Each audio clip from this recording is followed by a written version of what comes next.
그래서 우리의 인간의 뇌는 똑똑하지 않다 라는 결론에 따르게 됩니다. 그럼 좀 더 자세히 한번 알아보도록 하겠습니다. 주식시장에서 버블과 폭락은 왜 오는 걸까요? 이게 이제 투자하는 과정에서 사람들은 감정이 이제 오르기 전에는 기대감을 갖고, 오를 때는 흥분을 하고, 올랐을 때는 이제 만족감을 느끼고, 또 반대로 이제 내려갈 때는 불안감을 느끼겠죠.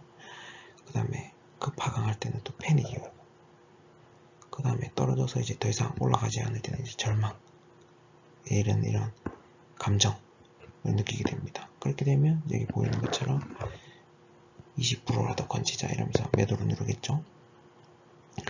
그러한 감정, 그리고 그 감정을 좌지하는 생각, 이런 것 때문에 사람들이 이제 흥분을 하고 이제 패닉이 발생하는데, 그런 것 때문에 저희 주식시장에서는 버블과 폭락이 발생합니다. 그럼 그런 거를 이용해서 투자에 이용할 수는 없을까? 거기에 이제 복잡계 주식시장이 있습니다. 복잡계 주식시장은 이제 사회, 경제, 금리, 예를 들면 기업의 펀더멘탈, 그런 거 이제 뿐만 아니라 주식시장에서는 투자자의 집단 심리 또 이제 포함돼서 생각을 해야 된다 하는 게 복잡계 주식시장이고, 그걸 또 자세히 보면 시장은 처음에 대체적 합리적인 변화로 작동을 하는데, 가끔 비합리적인 변화가 우세하게 작동을 해서 이제 문제가 발생해야 됩니다.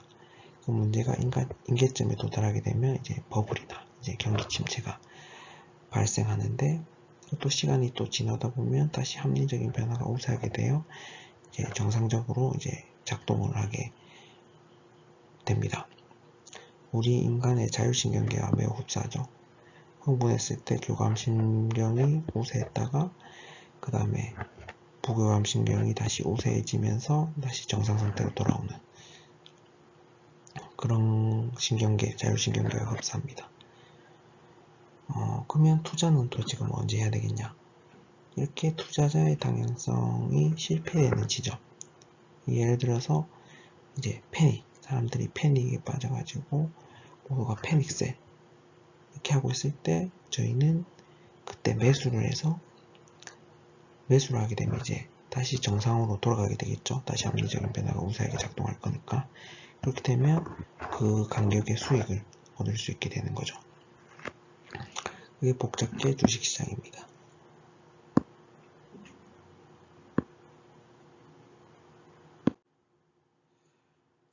다음, 모든 의사결정은 뇌가 결정하고 이제 투자한다, 투자 행동을 하게 됩니다. 인간은 다양한 욕구, 필요 욕구, 그리고 동기를 가지게 되는데, 주식 투자할 때도 이런 욕구와 동기가 다들 있겠죠. 그런 동기가 이제 감정과 사고의 시스템의 복잡한 방식에 따라서 이제 처리가 되고, 거기에 따라서 행동하고 투자를 하게 되는데, 그렇기 때문에 우리는 합리적이고 논리적인 사고로 의사결정을 할 수가 없게 됩니다.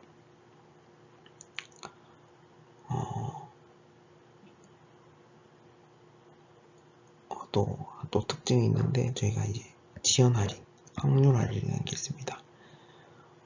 만약에 오늘 당장 10만원을 받을래, 아니면 일주일 뒤에 20만원을 받을래 하면 당연히 논리적이고 합리적인 사고를 하게 되면 일주일 뒤에 20만원을 받는 게 훨씬 이득이겠죠. 그런데 사람들은 이제 지금 당장에 10만원을 받기를 더 선호하는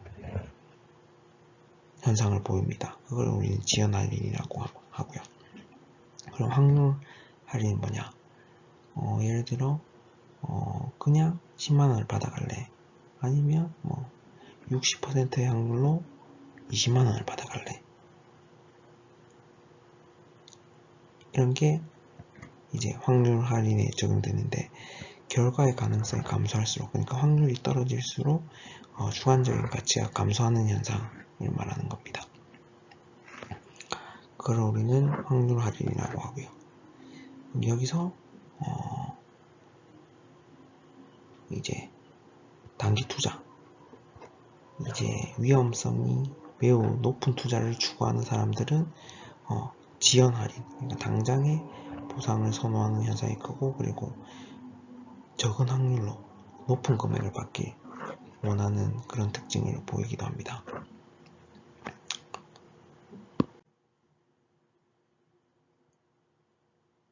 의사결정에 영향을 주는 심리적 요인입니다.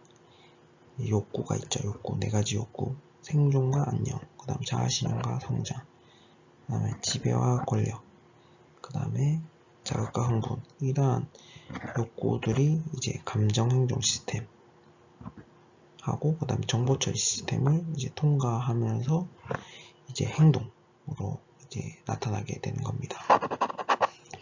우리는 이런 행동에 영향을 미치는 거에 대해서 이해를 하고 공부를 해봐야 되겠죠. 그럼 욕구. 그래서 우리가 주식 투자를 하는데 욕구가 뭐냐, 과연 어떤 욕구를 채우기 위해서 주식을 하는지에 대해서도 한번 생각해보는 시간을 가져야 된다고 생각합니다. 그러면 저희는 이제 감정행동 시스템과 정보처리 시스템에 대해서 한번 자세히 알아보도록 하겠습니다. 정보처리 시스템입니다. 정보처리 시스템 안에는 이제 패스트 시스템과 슬로우 시스템이 있는데, 패스트 시스템은 말 그대로 빠르게 결정하고 충동적, 그 다음에 직관적으로 결정하는 것을 말합니다. 이거 앞에서 봤을 때 이제 변형계, 여기서 주로 담당을 하는 거죠. 포유류에 대해서 감정 이런 거를. 그런 거고, 슬로우 시스템은 이제 논리적으로, 그 다음에 분석적으로, 그 다음에 조직적으로 이렇게 작동하게 됩니다. 이거는 대뇌 PD, 이제 인간에 대해서 주로 담당을 하게 되는 겁니다. 그러면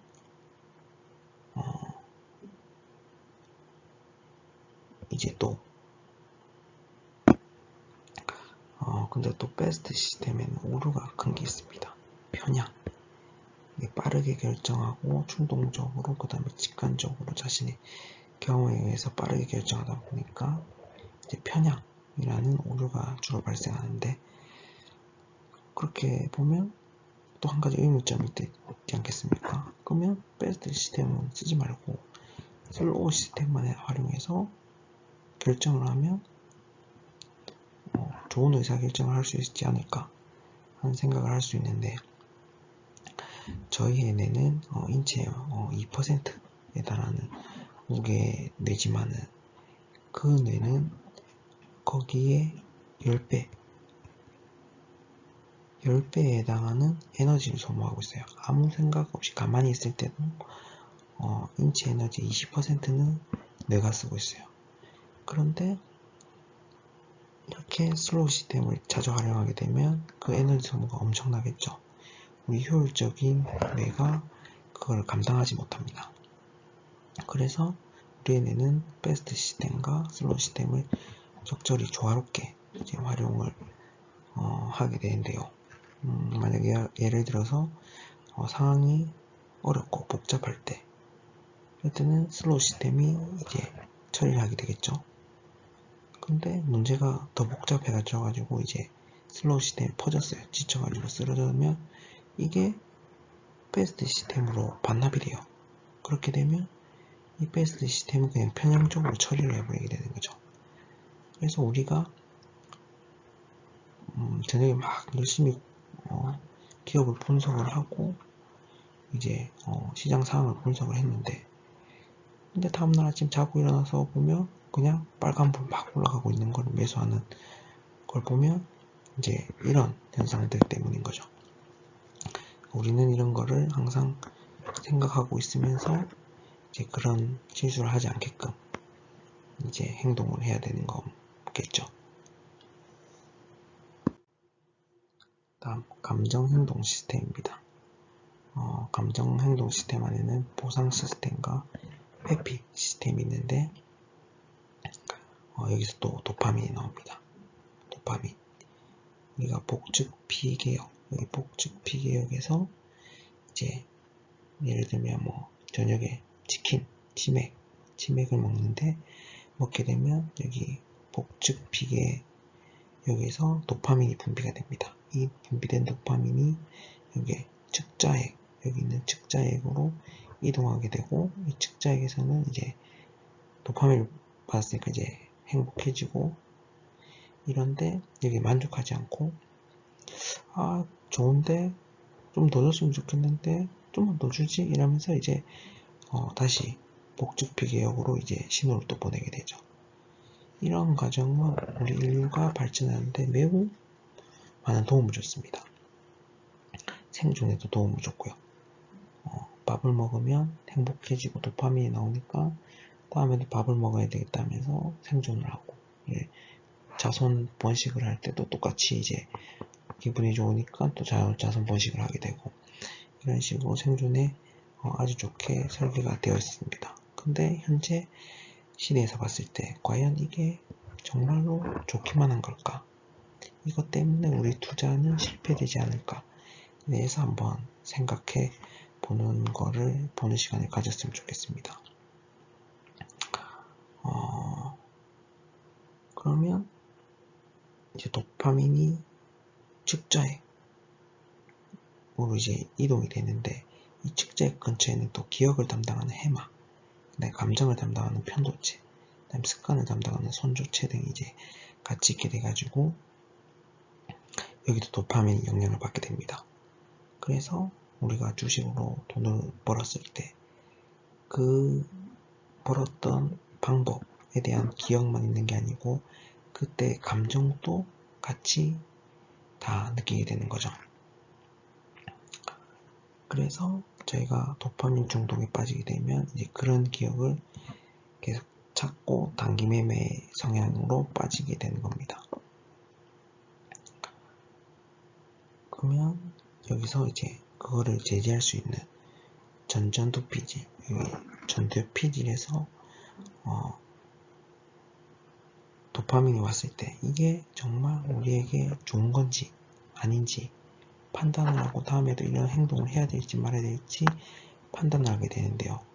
그래서 다음에는 이거는 하면 안 된다 라고 판단했을 때 글루타메이드 라는 것을 이제 분비를 해서 측자액으로 보내게 됩니다. 측자액에서 이제 판단을 하는 거죠. 도파민이 맞을까? 글루타메이드이 맞을까? 그래서 도파민이 이기게 되면 저희는 이제 중독에 빠지게 되는 거고 글루타메이드가 이기게 되면 이제 이성적인 판단을 할 수 있게 되는 거죠. 그래서 주식을 할 때 또 중요한 게 이제 기록을 해야 됩니다. 내가 만약 주식을 샀는데 40%씩 50%씩 올랐어요. 처음에는 목표 수익가가 30%였는데 30%를 도달하게 되면 이제 팔아야 되는데 우리는 그거를 팔지 않고 외국인이 사고 있으니까 더 갈 거야. 이거는 2차전지는 성장하는 기업이니까 지금 팔아서는 안 돼. 하면서 욕심을 부리게 되는 거죠. 그래서 그 욕심을 막기 위해서 저희 기록을 해서 이제 이런 도파민 중독에 빠지지 않게끔 욕심을 너무 부리지 않게끔 이렇게 항상 생각을 하고 기록을 해주는 것이 중요합니다. 다음은 회피 시스템입니다. 회피 시스템은 이제 편도체에서 이제 담당을 하게 되는데 위급한 상황이 발생했을 때 아드레날린이 분비가 되고 이제 거기에 맞게끔 이제 행동을 할 수 있게끔 그런 조치를 해주는 시스템입니다. 만약에 이런 게 많이 분비돼서 불안 심리가 우리 자신을 지배하게 되면 이게 이성적으로 판단하는 게 아니고 집단 심리에서 집단과 전문가에 의존하는 경향이 생기게 됩니다. 그래서 저희는 이런 거를 또 집단에 또 이끌리거나 전문가에 이끌려서 패닉셀을 하는 경우가 우를 범할 수가 있기 때문에 항상 이걸 생각하고 이걸 또 방지하기 위해서는 또 시나리오 작성이 또 중요합니다. 예를 들어서 어떤 주식을 샀을 때 만약 이 주식이 올라갈 수도 있고 떨어질 수도 있잖아요. 올라갔을 때는 어떻게 행동할 거냐, 떨어졌을 때는 어떤 시나리오를 갖고 있느냐, 이렇게 작성을 해두면 그런 상황이 만약 떨어지는 상황이 왔을 때도 불안 심리가 커지지 않고 약간 안정된 상태를 유지하면서 이성적으로 판단할 수 있게 됩니다. 그래서 시나리오 작성이 중요합니다.